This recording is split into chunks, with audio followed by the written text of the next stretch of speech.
Hey, everybody. I've been fortunate to work with some great people in my career, people that have mentored me, that have challenged me, and have shown me what paying your dues is all about. One of those people for me is Eric Johnson, the longtime sports and news anchor at KOMO TV in Seattle. I was lucky to work with Eric early in my career, and even though we went our separate ways through work, we remained friends. Eric has one speed, and that is full speed. He cares deeply about people and their stories, and it shows in his work. So I think whether you're early in your career or you're onto that next phase of life, do it with passion. And that's one of the stories we learned today from Eric Johnson.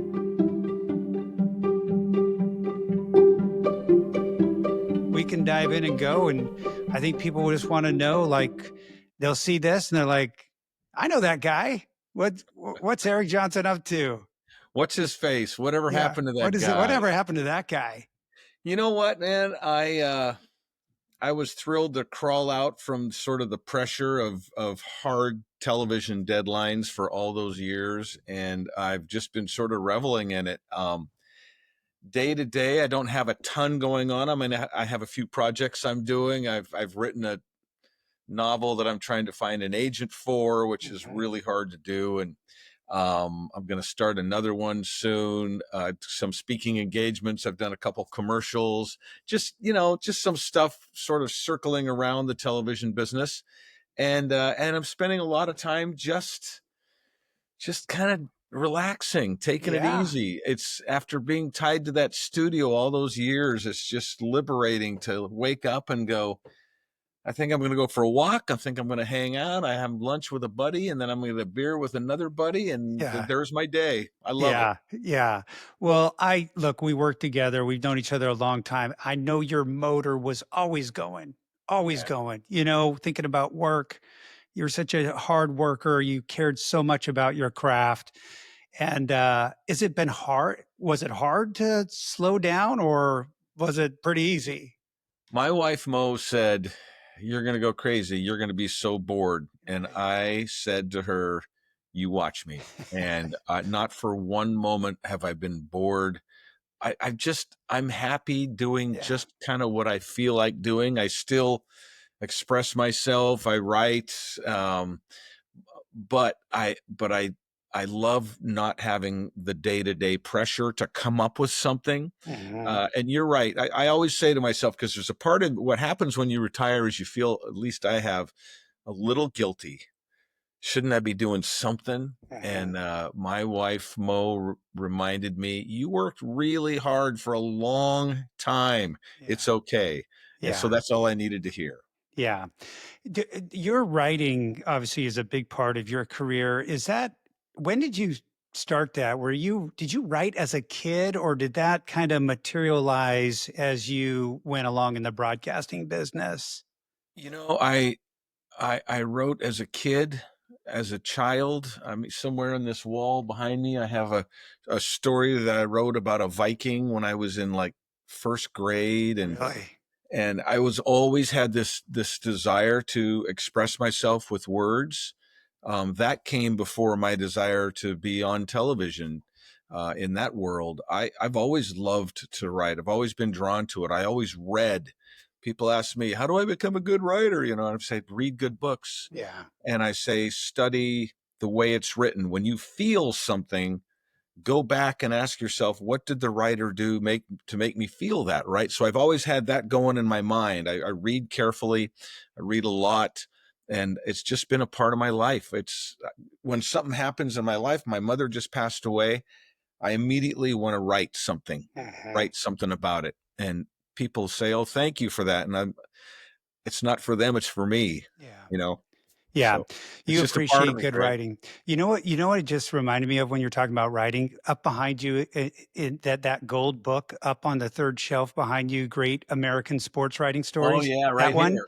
I That's a good remember one. I remember that's great sports stories. And you brought when I was working with you at Como, you found that book, and not only did you love it, you brought in 5 copies for everybody in the sports room. I, re- You I remember that? You brought it in Yes. and you said to everyone, you said, "This is great writing. this is Yeah. great writing. Read it. I remember that, and there it is, right That's there. funny. How funny. I didn't set that up there on Yeah. purpose. No, But, we haven't talked about that in years, but I remember that. a lot of my television writing is really based on sort of magazine writing, long form magazine and newspaper writing. And so I've sort of studied that over the years. And so the stories that are in that book from, say, Sports Illustrated or something, the way they lay out a story, the way they put a premise and then come back to it later on, Uh-huh. the way it's pieced together. I've always studied that, and I wanted you to study it too, and Yeah.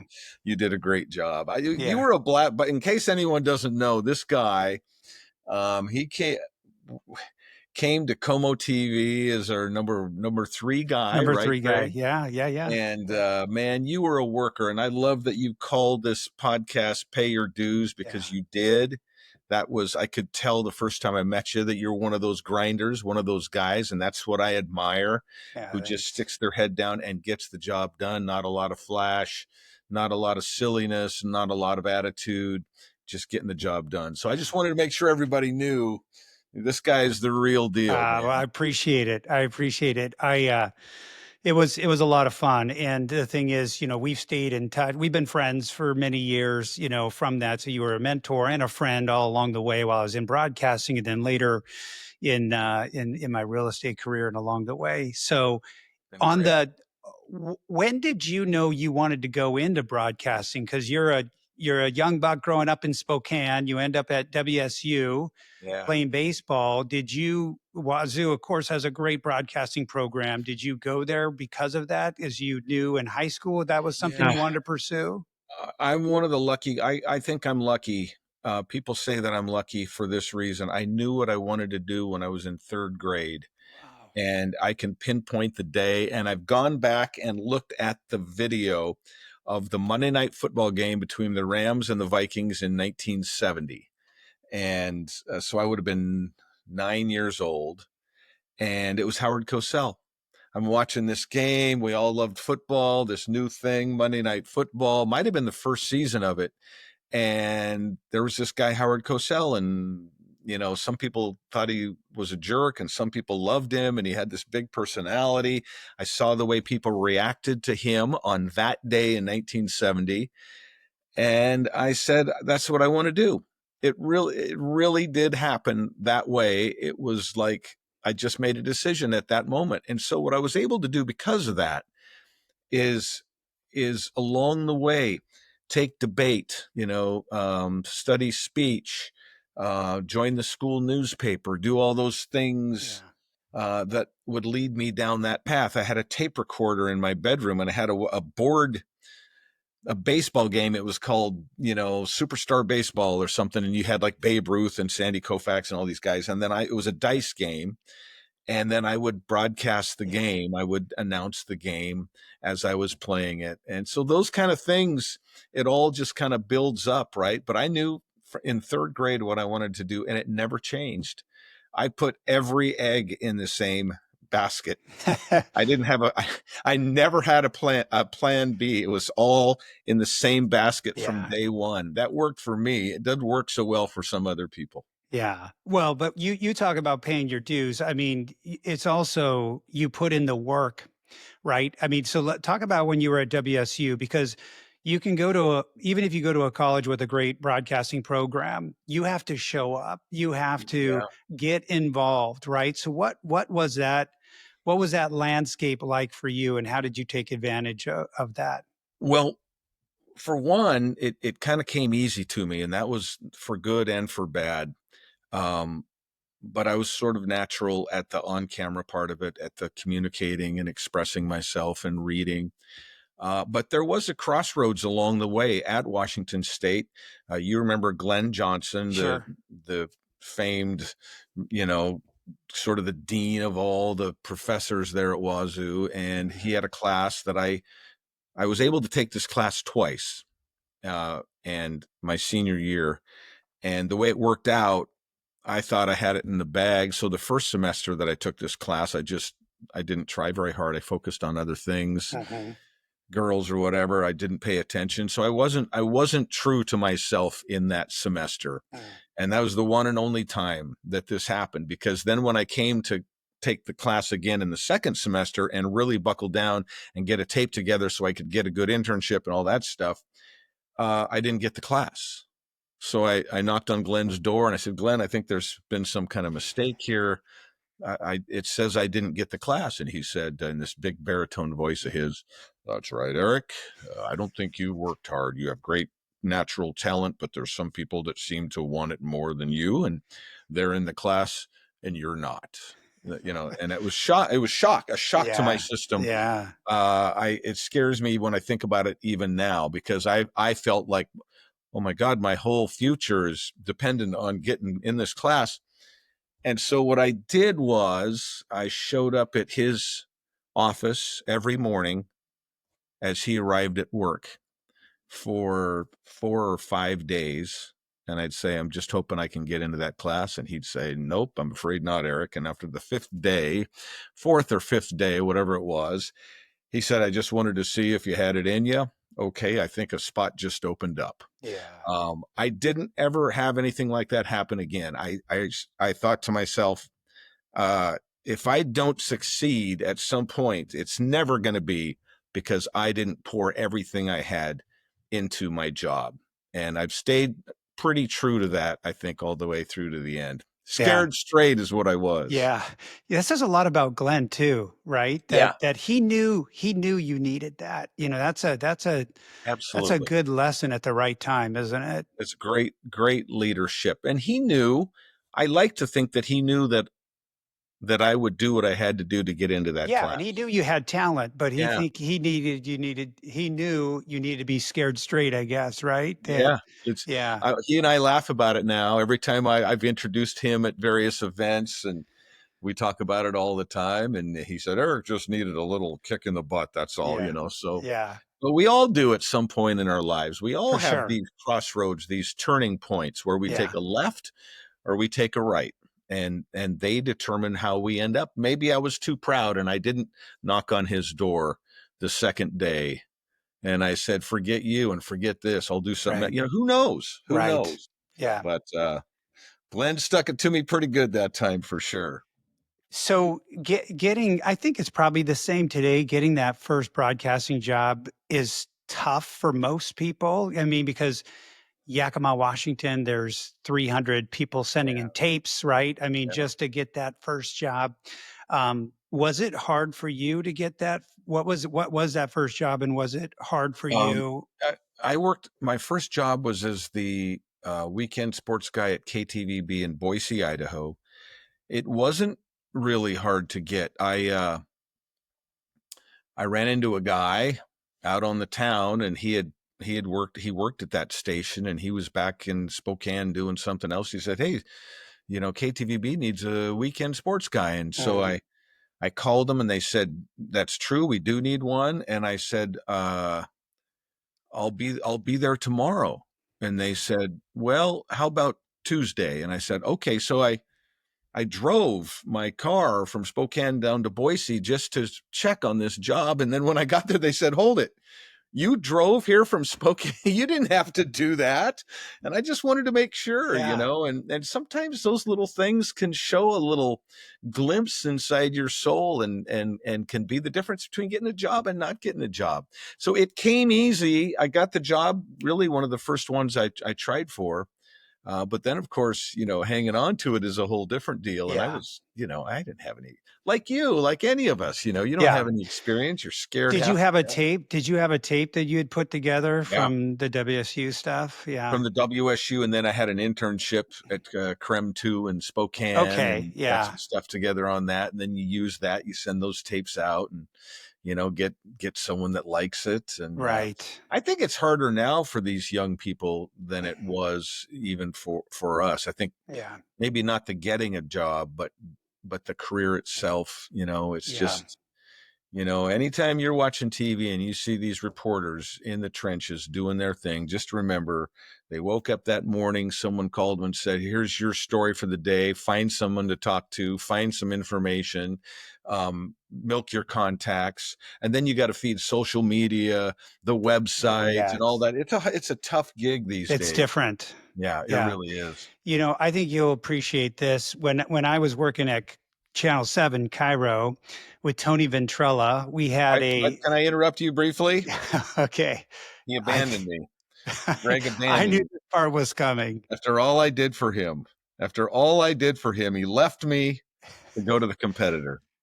Okay, carry on. There were greener pastures across the street, literally. I did Very move from hurtful, Greg. I did move from Como to Cairo, It still but we hurt. stayed friends, so that Yes, you says did. something. Uh, when I was at Cairo, you have interns come and go. We had an intern that we hired. He wanted to be a sports anchor. We hired him as a part-time producer to help us with shows, right? And then he didn't have a tape because I think he went to UW or something. He didn't even have a college tape, so we helped him make a tape. We went to Mariner practice. He does a fake stand up and he Sure. sits on the set after a sports cast and tapes the sports cast. And it was not a good tape. Like most of our first tapes were not good, right?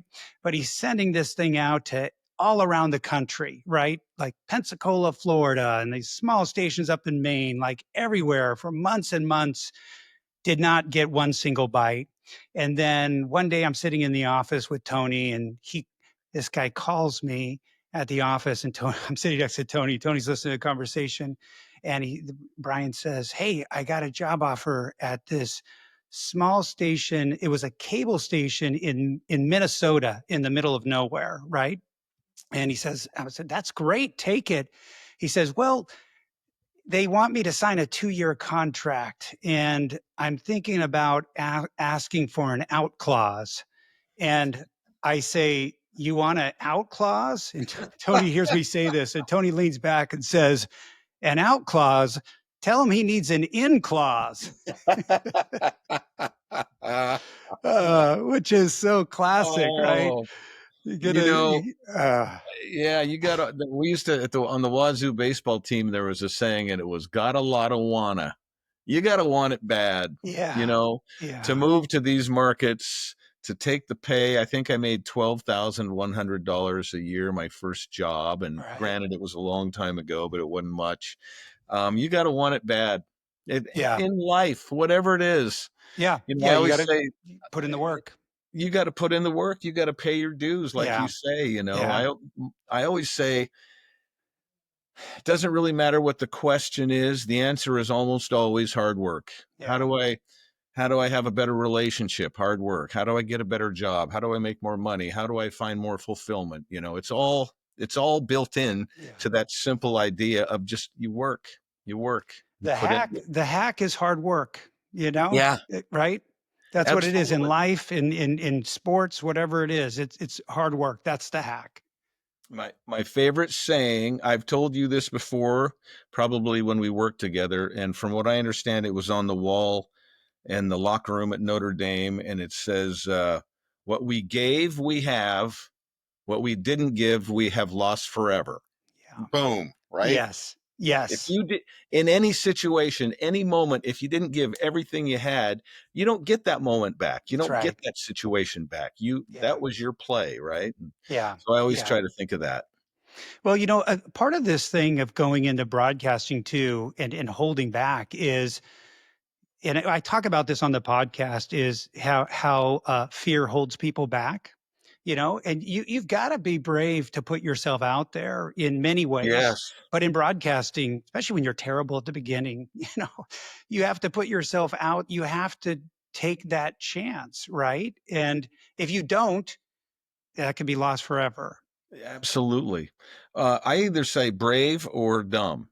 Yeah. Sometimes Or dumb, both. goes quite a ways too. Yeah. I mean, you're familiar with this. I did this documentary about Seattle. Seattle is dying, and I just stupidly thought, well, everyone's going to see this and just say he's right. Yeah. But I was dumb in that I wasn't prepared for the backlash and the pushback and all that stuff that happens. So sometimes just sticking your chin out and going for something, bravery, stupidity, sometimes there's a fine line in there. But you Yeah, got, what is it they say? You miss 100% of the shots you don't take, right? that's right. You That's have to right. do it. You have to take that step. And you have kids and I have kids, and that's the hardest thing to teach them is just you take that step, and you're scared, and then years later you realize it was nothing, Yeah, nothing to be afraid it's of, right? nothing. Yeah. You just Or take or that yeah, or you step. fail. You fail and you learn from Yeah, it, right? You yeah. fail and you learn from it. Like Sarah Blakely, who is an entrepreneur, I heard her say her dad would ask his kids at dinner, like, "What did you fail at today?" Yeah, Right? yeah. What did you fail? Like, I want you to try so many things that you're going to fail at some things, and from that you grow.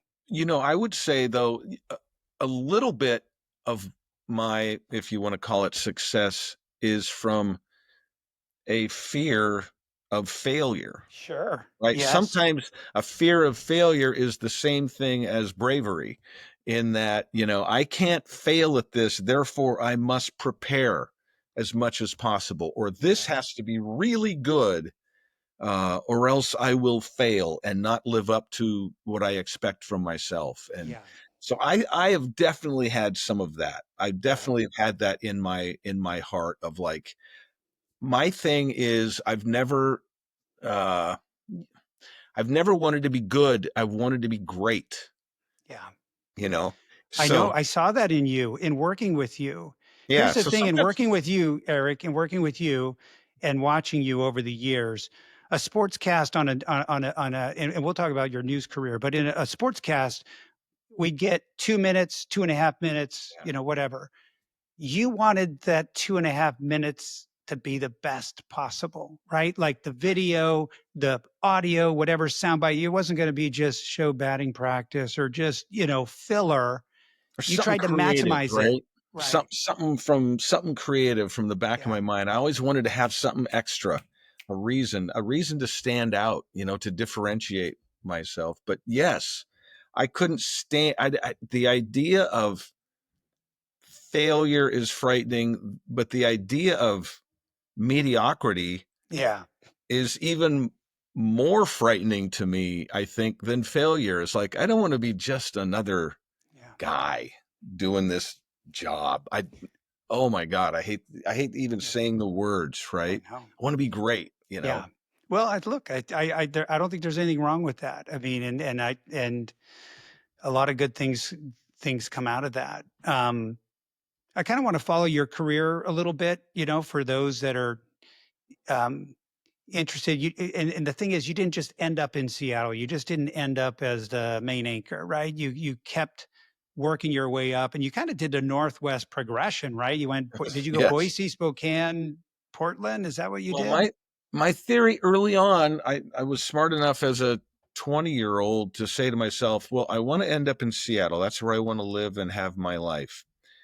Um, if I move to Miami or Topeka or whatever, now I'm stretched far away from the place where I end up. So all the contacts that I meet or make along the way will be sort of lost if where I want to end up is in the northwest corner.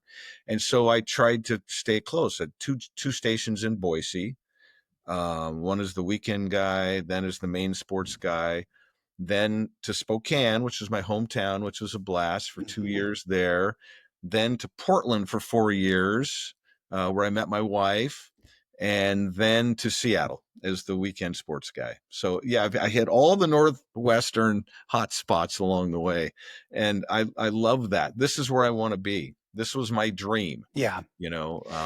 and Would so I you got. say, as great as it was landing in Seattle, which is what you wanted, the journey, what would you say about the journey and the friendships and you're 27 working in a mid-sized market with other 27 Yeah, year yeah, olds, right? You're like yeah.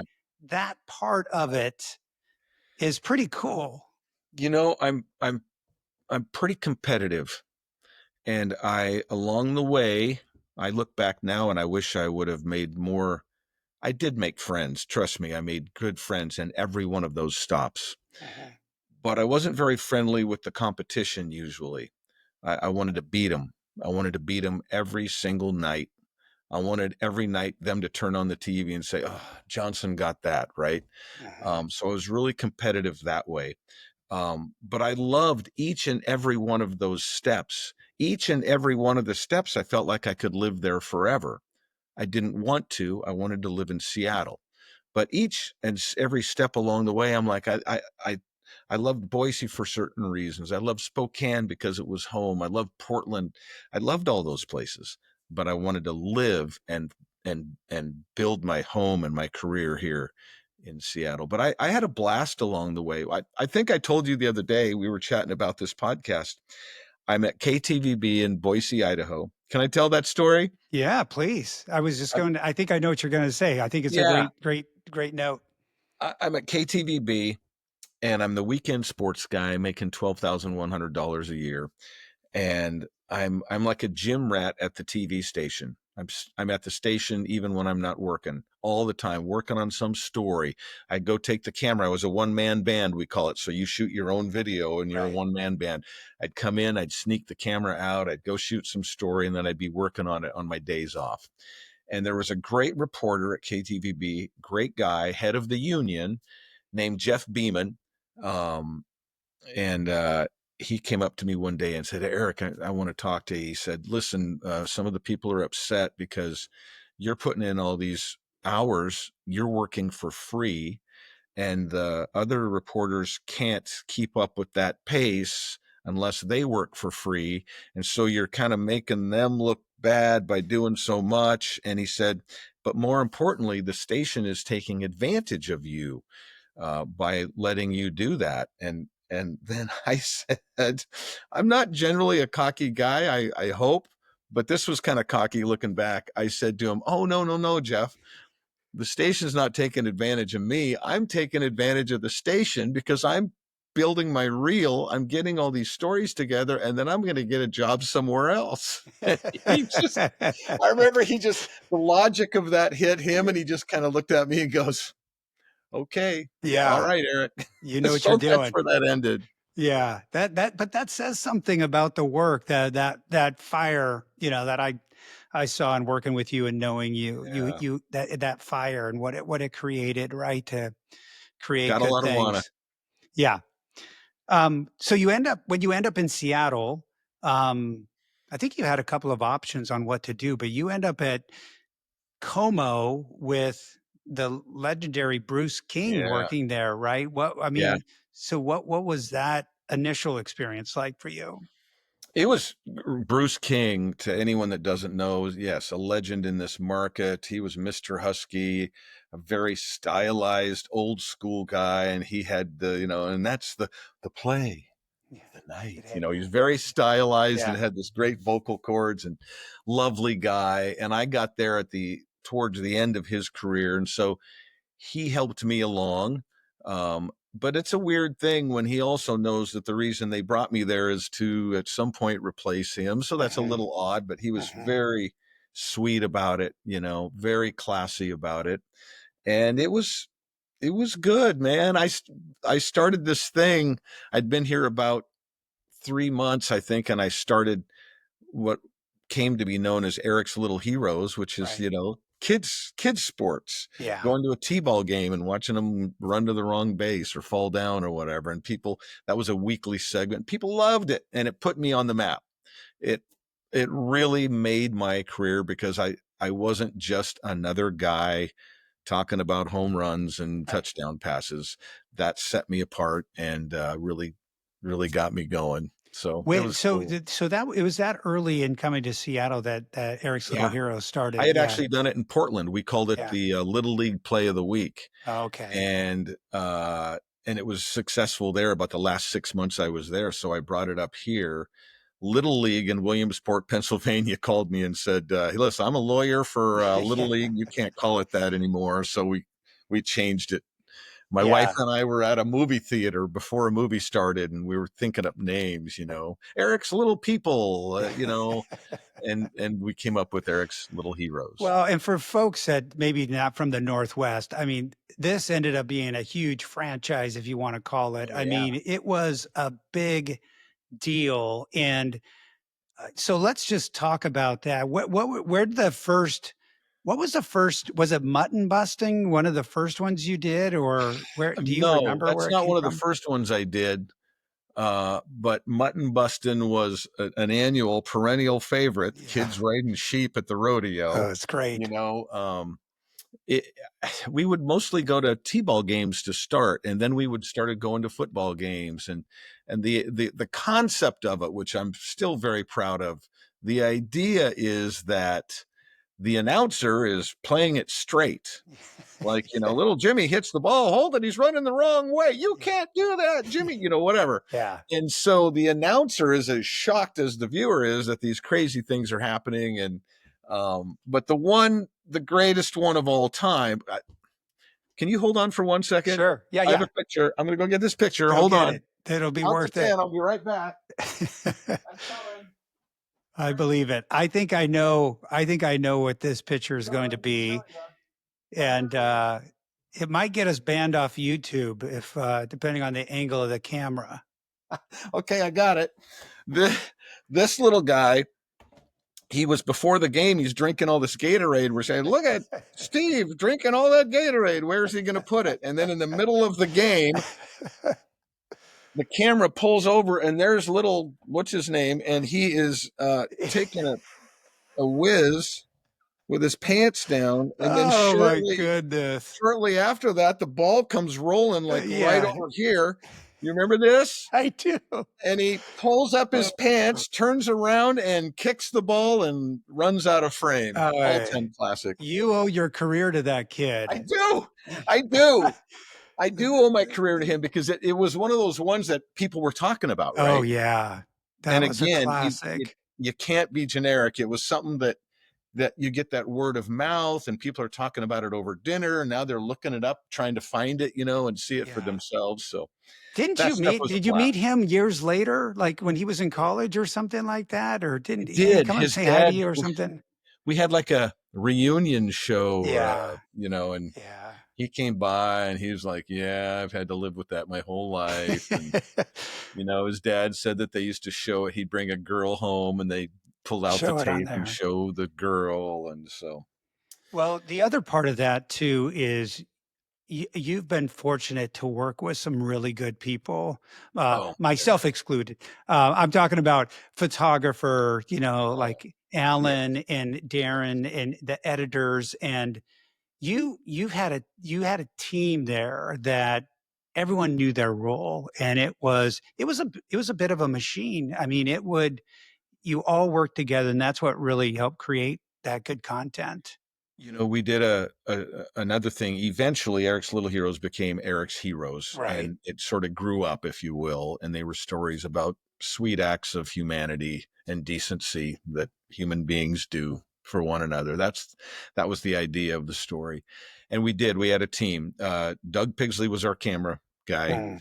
Mm, Just you talk about pay your dues. Talk about the working, the just get it done work. right, just the best, right?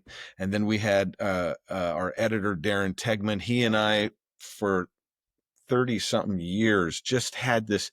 He knew what I wanted. He knew what I wanted it to feel like, and he made it even better than I imagined it. Right? We just had this thing, right? And then Yeah. we had Joan Kinsey Uh-huh. was our producer who dug up the stories and made the phone calls and lined up, where to go and what time. And you're right, man. We knew that I'm sure you could use it as a business model, right? Mhm. We each knew our role. There was never any overlapping. It wasn't an ego thing. We just knew what we wanted. And my favorite thing in my whole career is every Wednesday when these stories would air, Darren would say, okay, I'm done. And we'd all four of us go into his little booth and Mhm. we'd watch the finished product that we'd been busting our butts on for a whole week, if not longer. And then just that thing of like, yeah, that's what we wanted. Or Yeah. what if we moved this over here and did, but that's that teamwork is the greatest feeling. It feels much better to be a part of something like that than it would to have done it all by yourself, even if that was possible. Yeah. So, And no, they I owe cared well, so they much. cared. Huh? They cared about their Yes. product, right? They cared about their role. Darren cared, he could slap edits together, right? Yeah. I mean, if he Yeah. needed to, but I worked with Darren too. I know him, and someone like that really cares about their work, and then it shows in the Listen, final I product. think what it became is that this is all of our chance to shine. This is the part of this newscast that isn't generic, that's not Mhm. another car crash, or this is digging deeper into something, making a statement about human beings. And are we good or are we bad? I think we're good. I think there's great stuff inside of us, but you got to look closely to find it, right? It's not as easy as hearing something on the scanner, sending a cameraman to go get a video of the fire. This was us mining That's right. for content that was heartwarming and touching and life affirming, and we all took that to heart. All four of us took that to heart, and we built this beautiful thing. I think we did 230 something episodes of Eric's Heroes, Yeah. and we were proud of every single one of those. So yeah, the That's team, cool. the dream team. I do want to talk about your transition to news, but before we do that, what were the what were the biggest sports moments that you remember covering? I mean, I'm thinking of '95 Mariners, or I The mean, they're 95 Mariners, yeah, when the team was almost, we were almost going to lose the team, and then they put on this amazing finish to the season and snuck in a one game playoff to clinch the playoffs. And Edgar's great hit, all that. Just what was great about that wasn't so much the individual games, but the way the city rose around this thing that was happening, this nightly soap opera. And now everyone's talking about it. And it just took on this beautiful life of its own. Seahawks going to the Super Bowl under a couple different coaches. yeah, Great stuff. The Cougs getting to their first Rose Bowl in forever. yeah, There's a video out there of Bruce King says, "Let's go live to Eric on the field," and I'm on the field, just a sea of Cougs around me, screaming and yelling and howling at the moon. And that was beautiful. The Sonics with Kemp and Peyton and yeah, Shrimp and all those guys, it was a glorious time to be covering sports in this town. yeah. Glorious time. You're right Uh, in the front line of those what everyone's talking about, right? I yeah, mean, the feel good stories of what people are yeah. talking about, and you're right there. You're waking up every day, and you're Every day, working. It's man. work. I mean, it's not you're not there as a fan. It's work. But in looking back, I think there's an appreciation for, you love sports, you love your job, and you get to combine those things into that piece of it. Well, we'd go somewhere like, let's say we go to Chicago when the Sonics were playing Michael Jordan and the Bulls, or we're in New York, and the Mariners are playing the Yankees in a playoff series. And you'd wake up and you're like, what am I going to do today that no one else is going to do? What do I have creatively between my ears that I can come up with something fun, but also Right. informative at the same time? And so then that's the challenge every day. And especially while this Mariner thing was happening, what are we going to do today? What's today's thing, right? Yeah. Yeah. And you build on that, and it takes on a momentum of its own. And then after a while, Greg, and you know this, the amount of work doesn't matter so much when everything else does matter so much, right? Yeah. Yeah, I'm not Right. worried about how many hours I'm putting in. I'm Yeah. worried about what the quality of this product is going to be. That's What are right. people going to be talking about after watching this show? And so it's a pride thing, right? As Yeah. much as anything, Yeah. taking pride. So it was a Yeah. blast. Yeah. We had so much fun. Yeah. I know you covered some major events, sports and news. So you at some point you transitioned to news, and was that was that in the works for a while, Oh, or No, it just happened. It just happened. Um, when I I was know working some of with it. you, I Yeah. never wanted to move into news. Yeah. Those are the stiffs that have to do the dirty work. Right. We were the dessert, right? We Yeah. were the dessert Right. of the meal. And I had no real desire to do that. But we got a new general manager named Jim Clayton. And Jim called me into his office one day and said, "Hey, I just want to ask you a question, just off the top of your head. Like, have you ever thought about what would you think about moving to news?" And I go, "What? He's moving to news, you know?" And I said, "No, not interested." A couple of weeks later, he calls me into his office again. "Eric, listen, I just talked to your wife about what it would be like if you moved to news, blah, blah, blah, blah." So I talked to my wife. I came back. I said, "I'm not interested." He goes, "Good. You don't have to do it. I'm just checking. You have a job here as long as you want it, but I just checking." 2 weeks later, he calls me and he says, "Listen, this is bugging me. This thing about you doing the news is bugging me. So do me a favor. Just sit on the set, read some news. If it's bad, then good. It's bad. We don't have to ever talk about this again. If it's good, I can tell you about some things about what it would be like for you and your family, but you still don't have to do it. So you have nothing to lose." So I stood on the set and I read some news. And he calls me up a week later into his office. "Look, here's the deal. It's possible that we don't keep doing sports. It's definite that we're not going to do as much sports as we're doing. In fact, you're doing less sports than we did 5 years ago, and Yeah. it's only going to get worse. Here's how much you would make if you were doing the news. But since you're doing sports, really, and you're going to be doing less sports, we're going to have to cut your pay commensurate to the amount of time you're filling. And also, Dan Lewis is going to retire in a year, and you would take over that position." I have to go, "Oh, oh." Yeah. Now I have a different conversation Yeah. with my wife. And I always say it was like waking up with a dead horse's head in the bed, like in The Godfather, right? It was just like, you Well, are for going to join the family. yeah, You right. are going to join the family. And for context, I think it's worth noting, like there were stations around the country and even in Yes. Seattle. I mean, like Cairo, where I worked, I left Yes. because they eliminated my weekend sports job, right? They Yes. eliminated, they were stations were reducing. So you could see the writing Absolutely. potentially on the wall, right?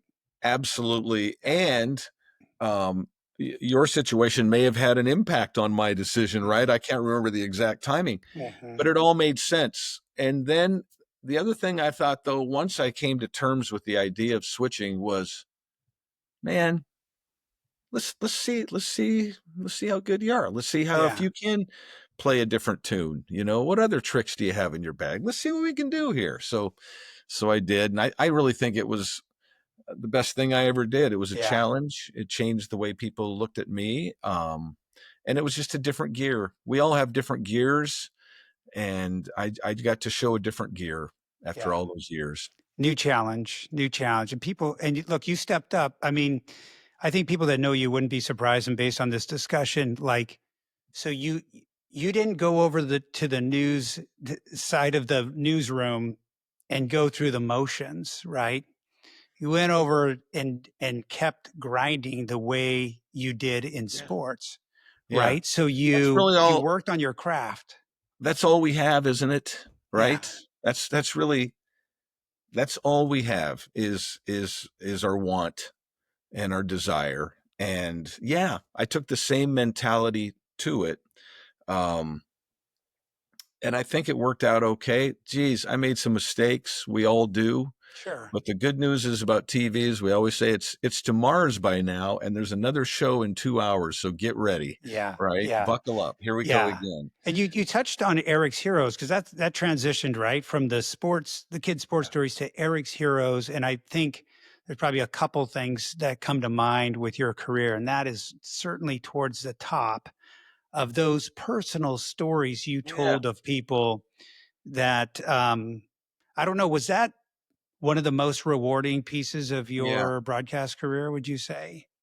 I think it was because I was really talking about the things that I cared about, qualities in human beings that I cared about. What are some So, examples for people, maybe someone that hasn't seen it, what oh, like you would uh, feature? there was a guy named Larry Yockey. I always go back to this story, a farmer in Richville, 260 acres. He's fourth generation, and he had cancer, Mhm. and he didn't know how he was going to get his harvest done that year because he physically just couldn't do it. And all the farmers from 100 miles showed up with their combines. In one day, in 4 hours, they harvested his entire acreage for him. And then they just got in their combines and left and went to go work on their own farms. You know, just those kinds of community things. There was a guy named Walt Timpey who was dying and he knew it. And he loved Cadillac Eldorados. And he wanted one last ride in a Cadillac Eldorado. He didn't own one. That was his dream car. Mhm. Someone tracked one down and they let him drive it for a day. And he and his wife and some family members got the Eldorado and they drove to Dick's Hamburgers and he had a hamburger and a milkshake. And that was his last big outing. You know, those kinds of things. Phil Shinnick was a guy that in 1963 broke the world record for the long jump, but they forgot to take a wind reading before the jump, and so it was never recognized as a world record. And I was able to find the tape of his jump, and it could show that there was no wind. And anyway, he ended up getting recognized for, just Oh, that's cool great. stuff like Yeah. that. Yeah. People, there was a reverend who was getting old towards the end of his life, and he was really worried that the the uh, the congregation wouldn't know what psalm to sing for him at his funeral because it was his favorite was one that nobody knew. And so they all got together and learned it for him and showed up at his house and sang it for him. Yeah. That kind of stuff. That's who we are, right? At the end Yeah. of the day, that's who we are. And it's just that the news tells us about these bad people that stick out like a sore thumb, but in the truth of the matter is the vast majority of us are good and decent and want to do things like that. So that's Yeah. how it came about. And I guess kudos to your station for recognizing the value of that. I mean, some stations, they're all about, if it bleeds, it leads, and it just Yeah. keep that's what it's all about, right? So Como's always kind of had that, I think, that place, and they recognized and gave you the opportunity to continue to do that. Well, the way that happened is our news director was named Pat Costello, Mhm. and I wanted to do some stories like this, and he wanted me to do like a once every night Eric's Corner, like some cool video or something nice that somebody did, and but I wanted to do these longer form stories. So what I did was, and I think there's a lesson to be learned, kids. I went out and shot 3 stories with Doug, Darren Cudham, and we Mhm. put those 3 stories together. These are 6, 7 minute stories. The average story on the news is a minute and a half, if that. Mhm. So this is completely out of the box. These 6, 7 minute stories. I got all 3 of them done. Then I brought in Pat Costello, the news director, and I said, I want to show you something. And I showed him 3 stories. He did not say a word. He sat and watched all 3 of them. And when the third one finished, he hit stop on the tape player and he goes, you can do one of these every week? And I'm like, yeah. He goes, do it. Great, right? Yeah. Perfect. That is great leadership. He knew what he had. He knew we could do it. He knew we wanted to do it, and he knew it was good. Yeah. And he said, go for it. Yeah. When you guys made it happen. Uh, was it hard as a news anchor to talk about negative news, so much? I mean, like, you're doing that story once a week, and then the rest of the time, Tough it's a stuff. lot. It's a lot of tough stuff, right? Yeah, it Was that is. hard? I will say early on, not so much in one ear and out the other. Not that I didn't care. I always cared. And I hope that showed. But I didn't keep it in my mind. I didn't let it rattle around in there. But in the last few years, it did. Yeah. It did. And you're talking constantly about the bad things that have happened in our communities. And it creates, I think, a false narrative that that's what our communities are, Mhm. right? Yeah. And I started to look at the world differently. Again, not so much the early years, but in the last couple years. And really, that's why I decided to retire. I didn't like where my mind was going. I didn't like the way I was thinking about the city that I lived in and the world I lived in and the people I was surrounded by. And that was pretty much why I decided it was time to do something else. But before you did all of that, you touched on Seattle is dying, and Yeah. I want to talk about that because I went back this week and watched those episodes, and that's the big one. But you did 4 documentaries in 5 years, Yeah. right? I And did. why did you do those? And for those that didn't know, a lot of people will know when we say that. A lot of people, whether they're from Seattle, will know what that is about. But these were about, homeless issues, social issues, drug use, crime. And where it That all intertwines, it all right? intertwines, right? And so you did a couple of these that led up to that. Seattle's Yeah. dying was the biggest one. But what made you want to even do that to begin with?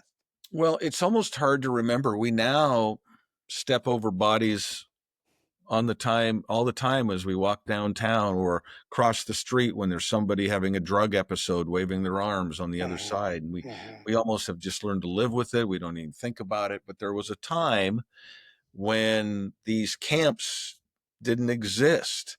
There was a time when, yes, there have always been homeless to some degree, but it exploded a number of years ago. And I was just sort of curious, what's going on here? Where did they come from? Why? What? What is happening? So the first one I did, I think, was called "There But for the Grace of God," and I just basically went around talking to them. Tell me your story. How did you get here? Why are you living on the street? What happened in your life mhm, to take you to this place? A lot of them were dealing with drug issues, I realized. And mhm, so the second one I did was called Demon at the Door, and that was about heroin, mostly mhm. heroin, how people got caught up in it, right? How it happened. By the time I was done with that one, I realized this isn't a homeless issue. This is a drug issue Mhm. that, if not all of them, almost all of them are drug addicts. And if you go back to that time, Greg, we didn't even say the word addict on the news, right? Uh-huh. We called them our houseless friends, our homeless neighbors. And so my next one was called Seattle is Dying. And what I did was, in my opinion, was hold up a big mirror and say, this is our city. Is this what you wanted? This is what it looks like. Yeah. What are we doing here? And the main crux of that show was, this is a drug.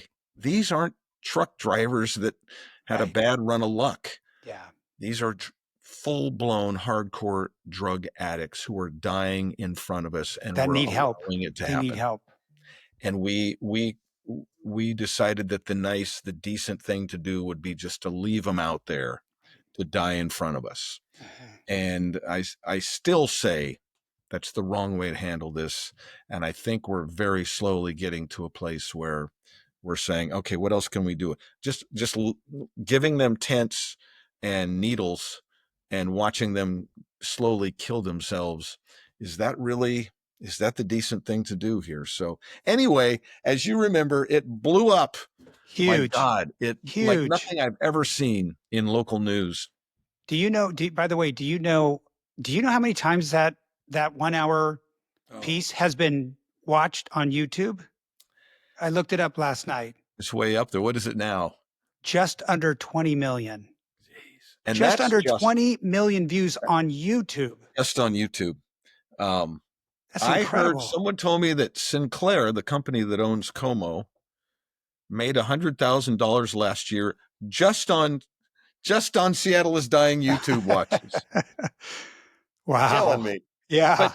But it had to be said, and I'll bet you when you went back and watched it, you said to yourself, Well, duh, obviously. That's the point I was going to make too. Yeah. That's exactly, as I watched it, I said, of course this is, I mean, it is so Yeah. eye-opening, like, why we were ignoring this, and not that it's perfect now, it's no, we still have a long way to go in many cities, like, I know other Portland and a lot of other Oh, cities have these issues, yes. but y watching that now, you say, "I cannot believe we weren't talking about this sooner than this," you Yeah. know? I thought that people would watch it and just go, "Well, of course it's a drug issue. Didn't we already know that? Are you really telling it?" I really thought that people might just say, "Of course." Mhm. Instead, some people, the vast majority, just for the record, the vast majority said spot on. Thank you. Mhm. Exactly. Exactly. But there was a small group, excuse me, who took exception. You hate the homeless, you know, you want to lock them up and throw away the key. Well, you're a Nazi, and that took hold. So anytime if you were to Google Seattle is dying and read what was written in the Seattle Times, it's Yeah, always called the controversial yeah, Seattle is dying. It wasn't controversial except in some of the media outlets and in some of the very, very, very far left leaning folks in Seattle. The vast majority are like, yep, there you go. Thank you. And so that was an interesting time for me and my family for sure. but you had to handle some blowback, right? I mean, and you really hadn't I mean, most of us don't experience that, even though you've been on TV for Yeah. 25, 30 years at that point, that was probably something new. It was, Greg, because you know me. I want people to like me, Yeah, right? And yeah, then, when there's that much blowback, the Seattle Times and the KUOW and Seattle University and, op-eds all the time. Seattle's not dying, blah, blah, blah. What I found out was that there was a concerted effort behind the scenes to counteract the quote unquote narrative, mhm, and that was set out there by the mayor's office, like turn the tide. It was gotten so big, viewed so many times, that the Seattle, they had a PR agency, and part of it was get all of our friends to write a pro Seattle column in the newspaper and do this and go on the radio station. So they were trying to turn the tide instead of addressing this thing how do we fix it? How do we help people? and And saving lives. if you Instead of watch, doing, let's not do yeah, that. Let's attack the messenger, yeah, right? let's ignore the Um, message. yeah, that was a rough time, and you start to question. Oh, did I do something bad here? Was this the wrong thing to do? And then you say to yourself, no, no, this was the right. I'm sticking by this, and to this day I stand by every word that was in that show. I Yeah, don't take any of it back, and I think we're getting there. I think we're slowly starting to turn this thing around, where of course we recognize that it's all drugs now, right? Of yeah, course we recognize that letting them live in filth and rat infested horrible situations is inhumane, yeah, right? So we're getting there, man. yeah, But that was a crazy stretch. So you yeah, know what I did? I did another one. I let that die down, and I said, I'm not done. I'm yeah. coming. I'm coming again. I'm going to keep saying this until it sinks in. And so we did one called "The Fight for the Soul of Seattle," which I think was better than "Seattle is Dying." And it was seen millions of times too, but nothing like the 20 million just on YouTube that you're talking Yeah, about. That was yeah. crazy. Each one of them, they are human stories, and I would encourage people to go back. They're not, I mean, there's statistics in there, of course, but you address the problem by telling human stories. That is the humane thing to do, right? I mean, you personalize it with real people and how they get in this circumstance. So Yeah. what are they doing? And I think that's what I thought made it so effective is their human stories. You look at a problem and then you tell a human story to because we are, as human beings, we're fascinated by other human beings. If you were to go back to any of my stories, it's all based on human beings, humanity.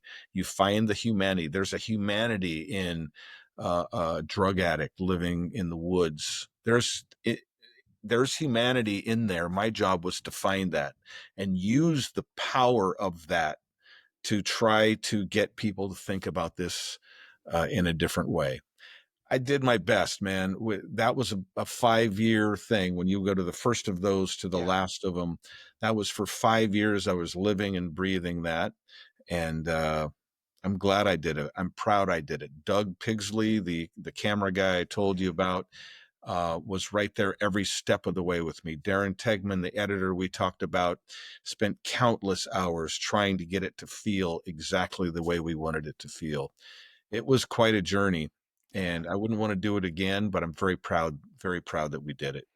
So in the that's probably the biggest, thing you're known for in your news portion of your career, but Yeah. I mean, you did some cool things. Like, I mean, what was it like interviewing President Obama? Oh Like, my had you goodness. been the Yeah. sportscaster, you never would have done that, So, I'll tell you a funny story.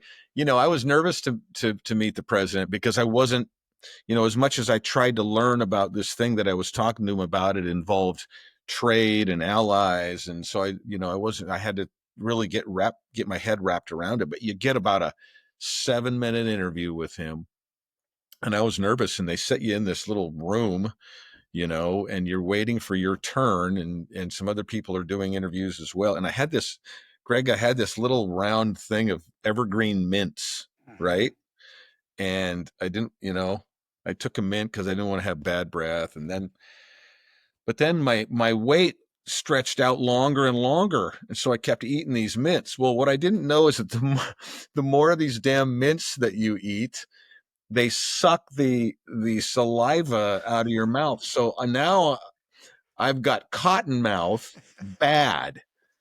But the only way to alleviate the cotton mouth temporarily is to take another mint, and then it gets worse. right. But I ate the whole round container of these mints because I was so nervous to meet the president. But he was fantastic. It was an amazing experience. But in life, you have these moments where it's like, don't you shrink back. Yeah. Don't you shrink back. You stand up and you do this, right? And that was one of them. And I was very proud of that. It was really fun. That's awesome. That's all. I mean, you've had two careers. You've had the sports career and the news career, and you put all your energy into both of them, I mean, I you did. really did. I mean, I know we've talked about that, but I think there's a lot to be learned there about caring about your product and the results that come from that. I, it's the only way I know personally is to care. And I'm not trying to give myself a pat on the back. What I'm trying to communicate to you is that that was just my way of. That's how I work. I don't know another way. I could not live with myself if I came home after the 11 o'clock news and I half-assed it, and I could have done something really cool or creative or informative, but it wasn't worth the trouble, and I just didn't. I could not live with myself on terms like that. And Yeah. so sometimes I drove guys like you pretty hard. I know I drove myself hard. My camera guys, Yeah. I drove them hard, but it was all out of, I got to be the best I can be. I want to be great. I want you to be great. I want Mhm. all of us to be great, right? And sometimes you achieve that, and sometimes you don't. But at the end of the day, I could sleep well knowing that I tried my very, very best. And so, and that's why I love what you're doing, man. I love the themes of these Yeah. stories you're telling, the people you interview, the pay your dues concept, man. I think Yeah. it's really cool. And it's a reminder, that being good isn't about attitude. It's not about flash. It's not about fashion. It's just putting your nose down and your head down and grinding it out and doing it as good as you can Yeah. every single time. And then it becomes a habit. And now that's how you live your life, right? We need that reminder. That's why I love doing this. That's why I love talking to people like you. It's like, you didn't start off talking to Obama. This started Yeah. with, you playing that baseball game and doing and just feeding into Yeah. that, right? Yeah.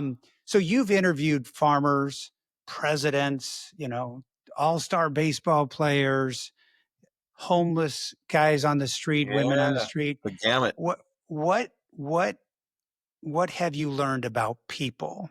What would you say is a through is there a through line about Yeah. people? Yeah. I think at the end of the day, we all want basically the same things, right? We want to take care of our people.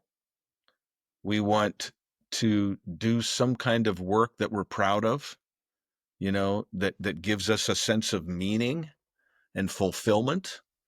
I'm not talking about money. Mhm. I'm talking about fulfillment, feeling good about who you are and what you do and what your contribution is.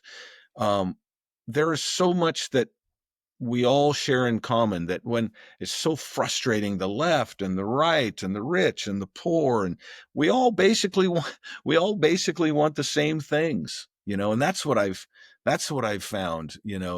Um, I can't differentiate between the rich people I've talked to and the poor people, and we're all just people that want the same basic stuff. Now, how we go about getting them and getting those things is really, that's who we are, right? Is how we go about achieving the things that we want. That tells the world about who we are as people. But, you know, one thing I've noticed, though, the best interviews, there's a direct proportion. The farther you get away from a big city, the better the interview is. Yeah. I'll bet you remember this from Oh, your time, yeah. right? Yeah. You Real get some people. small town out in the Yeah. middle of nowhere, out in the Yeah. Palouse somewhere. Oh, yeah. Man, you find these people and they'll just tell you all you want to hear. Yeah. And sometimes in the city, everyone's too busy and a little nervous and, tied Yeah. up. But that's the one thing I noticed. That's where the good stuff is. Um, well, Eric, this has been great, man. The thing I would say about you is you love life, and I think that comes through. It comes through like whatever you do, like you're into it, and I know you're writing now. You're working on, you wrote a book, work on another one. There's going to be more things coming from you, I'm I hope sure. so. Because that's not that you're going to grind necessarily, but it's just like you care about whatever you're doing, and whether it's seeing your kids in that next phase of their life. Good things are going to come from that. But you laugh, you love, you live life, and that's I think people can take something from that, and so that's what I take from it, and I appreciate being your friend and hearing these good stories, man. Listen, man, if that's what you picked up from me in the time that we worked together, then I am very proud of that, because I'm sure you remember, my favorite stuff is just sitting around shooting the breeze, Yeah. just telling stories, laughing, making fun of each other, making fun of yourself. To me, that's the stuff of life. The other stuff, the details, Yeah. the work and all that stuff is great, but really I just, I just love people. I love talking to people in all walks of life. I loved hanging out with you and all the other people that were in and out of my life in television and professionally. But we're human beings and we like other human beings. We are fascinated by each other. I love a good story. I've got a few. I know we don't have enough time to tell some We've stories, got but I some got more. some If you got stories about another you, and one you know I about me, do. no, we don't need.